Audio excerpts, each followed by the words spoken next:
मध्य प्रदेश में आगामी विधानसभा चुनाव को कांग्रेस और बीजेपी दोनों दलों ने सियासी बिसात बिछानी शुरू कर दी है और इसी बार की राजनीतिक लड़ाई का केंद्र है ग्वालियर चंबल का इलाका, जहां जीत का परचम लहराने के लिए दोनों दलों ने एड़ी चोटी का जोर लगा दिया है।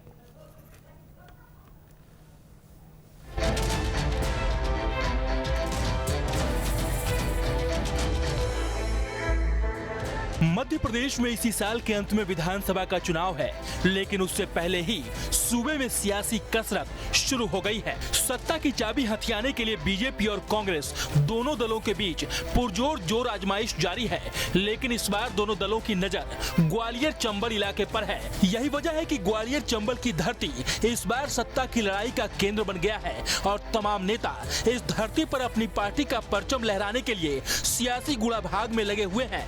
और इसकी सियासी अहमियत इसी से समझ सकते हैं कि रविवार को मुख्यमंत्री शिवराज सिंह चौहान ने खुद भिंड जिले में विकास यात्रा को हरी झंडी दिखाई, ताकि यात्रा के जरिए सियासी राह को आसान बनाया जा सके। कई बार ये होता था कि अंग्रेजी के कारण हमारे बच्चे सफलता प्राप्त नहीं कर पाते थे। अंग्रेज चले गए, लेकिन कांग्रेस ने अंग्रेजी जारी रखी। मेडिकल की पढ़ाई काय में होगी, अंग्रेजी में होगी। इंजीनियरिंग की पढ़ाई काय में होगी, अंग्रेजी में होगी। एक तरफ विकास यात्रा के जरिए जनता के दिल पर बीजेपी सियासी छाप छोड़ने में लगी है, तो दूसरी तरफ कांग्रेस भी ग्वालियर चंबल की राजनीतिक हैसियत को अच्छे से समझती है।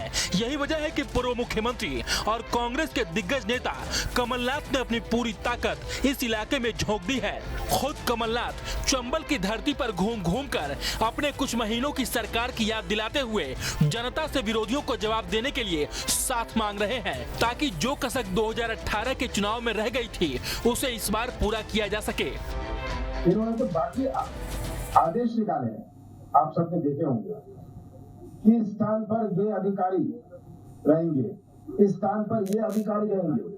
सरकारी पैसे पर अगर उपलब्धियां होती तो आपको किसी की आवश्यकता नहीं, किसी की आवश्यकता नहीं है। सरकारी शासकीय तंत्र की आवश्यकता नहीं है, शासकीय खजाने की आवश्यकता नहीं। आज भारतीय जनता पार्टी के पास केवल पुलिस, पैसा और प्रशासन बचा है। कमलनाथ अच्छे से समझते हैं कि ग्वालियर चंबल क्षेत्र के लोगों का आशीर्वाद जिस राजनीतिक दल को मिला उसे भोपाल की सत्ता पर काबिज होने में ज्यादा दिक्कत नहीं आएगी, लेकिन यहाँ उनकी सबसे बड़ी लड़ाई उस सियासी योद्धा से है जिसने कमलनाथ की आंखों के सामने सत्ता की कुर्सी छीन ली थी। यही वजह है कि इस इलाके में कांग्रेस के साथ साथ ज्योतिरादित्य सिंधिया की प्रतिष्ठा भी दांव पर लगी है और अपने सियासी प्रतिष्ठा को बचाने और बीजेपी का परचम लहराकर एक बार फिर अपनी ताकत का एहसास करवाने के लिए वो कोई कोर कसर नहीं छोड़ना चाहते हैं। मंच से मैंने उदाहरण दिया था, वाल्मीकि समाज का पहला प्रतिनिधित्व राज्यसभा में भेजा गया तो प्रधानमंत्री जी के द्वारा भेजा गया सुमित्रा जी के रूप में। तो कहने का तात्पर्य यह है कि कथनी और करनी में अंतर नहीं होनी चाहिए।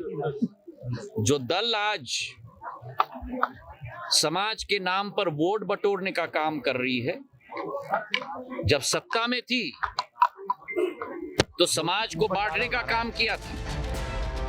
मध्य प्रदेश विधानसभा चुनाव में सीधी लड़ाई कांग्रेस और बीजेपी के बीच है और पिछली बार जिस तरह से कांग्रेस 15 सालों के बाद सत्ता में वापसी की थी, उसने जरूर सूबे में सो चुकी कांग्रेस को संजीवनी देने का काम किया था। यही वजह है कि कमलनाथ जब भी इस इलाके का दौरा करते हैं तो वो अपने 15 महीने के कार्यकाल का जिक्र करना नहीं भूलते हैं और न ही उस 15 महीने के कार्यकाल के जरिए मुख्यमंत्री शिवराज सिंह चौहान को चुनौती देने से बाज आते हैं। हमारे पास बहुत सारे युवा चेहरे हैं, हाँ हमारे पास बहुत अनुभवी चेहरे, युवा चेहरे, केवल युवा चेहरे से नहीं पर अनुभवी चेहरे से भी। मेरा ये विश्वास है कि तोड़ फोड़ करने की जैसा रिजल्ट आएगा, तोड़ फोड़ करने की कोई गुंजाइश नहीं है। बहरहाल कांग्रेस एक तरफ जहां इस इलाके में 2018 जैसी जीत को दोहराने के लिए एड़ी चोटी का जोर लगा रही है, तो वहीं दूसरी तरफ बीजेपी इस इलाके में अपना परचम लहराकर इतिहास रचने की जुगत में लगी है। अब ऐसे में देखना होगा कि इस सियासी महाभारत में कौन किस पर भारी पड़ता है और जनता किसके सिर पर जीत का ताज पहनाती है।